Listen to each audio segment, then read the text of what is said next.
You don't always make money on collection buying. This is an interesting collection. There's a bit of a story behind it. But inside, a lot of base set shadowless, and the rest base set, I think, one first edition fossil. So, story time.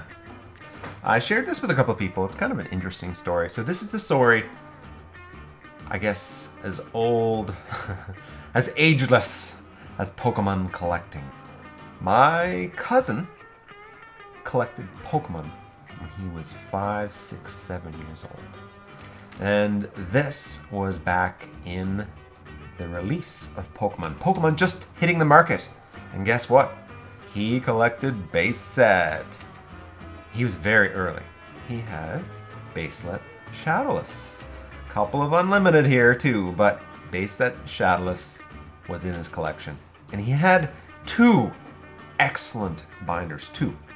The first one had all the holos. It had all the really nice cards that he was collecting. And when you're 5 years old back in 96, you don't really realize that these cards are going to be worth something. So he still collected. And as a young fella, this guy definitely took care of his cards. And you're going to see some of the quality in terms of this particular collection that we got here. I paid $125 for it.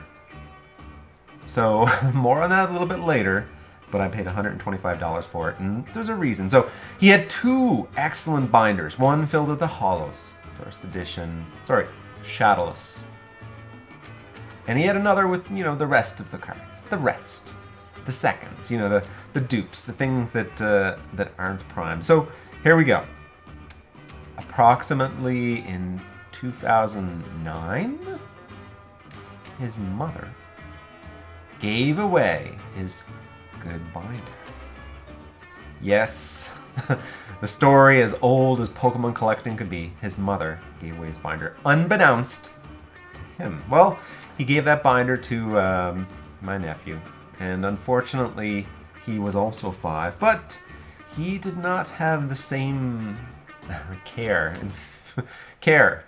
of the cards. Now, I don't have those cards. Those cards lost to time.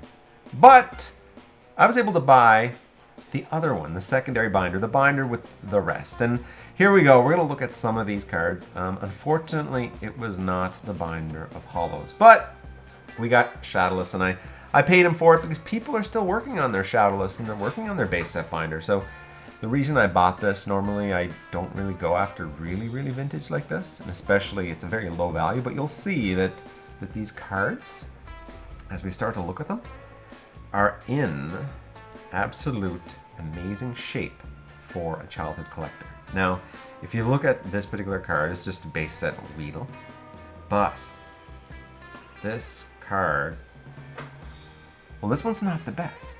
Let's keep looking. But here we go. Let's go with a base set Nidoran. And then you're probably thinking, oh, these are just commons and uncommons. And, well, that's true. But people are still looking for these pristine cards to put in the binder. One of the mistakes I did when I priced out this particular, when I bid on the cards, is I looked at them and I started to see, well, before I get into them, there's some base set, but there is a lot of shadowless. Oh, that one's regular. Shadowless. Now, just think of what that primary binder would have contained. Shadowless. It's a story as old as Pokemon collecting itself. Mothers discarding valuable cards. Defender. So, as you can see, there's a bunch of trainers here, and I'm pretty sure either they had a lot of trainers or they had one of those, they had a starter deck at some point. Haunter's a beautiful card, huh? It's very unique. No, I priced out all the trainers, and I noticed, well, the trainers can go for a couple of dollars, so, but if they're shadowless. Now, at first I looked at it, and I'm like, I'm not an expert in vintage, so I looked at it, and I'm like, well, the rest are shadowless, must be shadowless. Well, unfortunately it's not, guys. So there is a difference between the shadowless that are in this and the non-shadowless, and I don't know if you guys are fully aware. If you're really into collecting, you probably know this. Let me hit the so As you can see, this is a shadowless. Now, there's no gap between, there's no space between that and the copyright date, right? Kenji Kenbushi. But in the unlimited, there's a big space. So that's the big difference. And I estimated the card value at what the shadowless trainers would be. And unfortunately, you know, I saw a bunch of bills, but all these bills, I thought they were all shadowless bills. They're not. They're unlimited. So anyway, I priced it wrong, and I probably lost, you know, priced it wrong. Overspent, but you know, it's fair, it's a cousin, so I'm not really worried too much about the $125 I spent. But yeah, there's some amazing old base sets, and I'm telling you, you pull cards from packs, and the quality, they must have had sharper equipment back then, because he kept it pristine. All of these base sets are absolutely pristine. So we got Bill, we got energy retrieval, sorry, I better make sure this is. We got Ratata, shadowless. We got Bulbasaur, base set. Growlithe, shadowless. Charmander, I think I showed these quickly a second ago, but these are the shadowless. Growlithe, Machoke, shadowless. Ratini, shadowless. Sandshrew, shadowless. Oh, think of that binder that mother gave away. Oh man. So, and then I guess there was a couple other trainers, and not realizing it, those trainers were definitely, sorry for the glare, those trainers were definitely unlimited. But anyway, because you're here, I'm going to go through more. Vulpix, very nice. Diglett, Lass. Now I got one Lass. There's even a waifu tax on Lass, you know that, right? So, Charmeleon, shadowless. And these are pristine. Now, I pre-grade stuff, so I looked at a few, and I'll show you the ones that I do plan to send. But Charmeleon, Ponyta. Now they're all uncommons and commons. Unfortunately, there's no hollows. It's too bad. I would have loved to have, you know, given my cousin a bunch of money for his shadowless hollows, but alas, it did not happen. Shadowless Machop, shadowless, a lot of those. That's why I'm thinking he had that Machop Fiend Dep, and you'll see more. Abra, Super Potion, not shadowless. You can tell by that little space down. Kadabra, we're gonna see him again soon. 151. Pikachu, Drowsy, Magnemite, Nidoran. So these are all his dupes. Imagine what that other binder is. Was there a Charizard in there?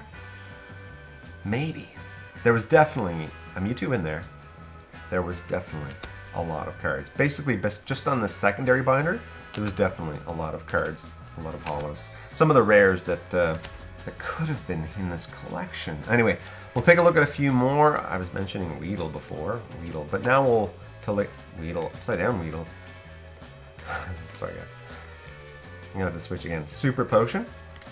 Dudo, this is the one highly played card, and I think he must have got this in a trade.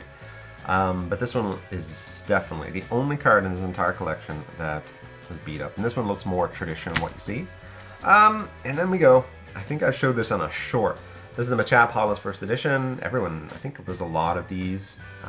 This particular one, Crease. So, am I gonna grade it? Yes. Is it gonna come back really low? Yes. But, to tell you the truth, I don't have a Machamp base set First Edition, so why not? Why not grade it? And then there was some Kangaskhan Khan. This one really looks great. Great edges, great bottoms, kept very care for. But this was back in the days even, well, there's a little bit of rough stuff, but even before sleeves, this Kangaskhan Khan definitely has some scratches in that hollow. Some, not big ones, but enough. Enough to not be a 10, not be a 9, not be 8. But even so, these are like cool cards to just slab up. Ninetales, so just base set Ninetales. And then we got some shadowless. So this is the one Charmander that was it's just pristine. It looked so good. Probably gonna send it.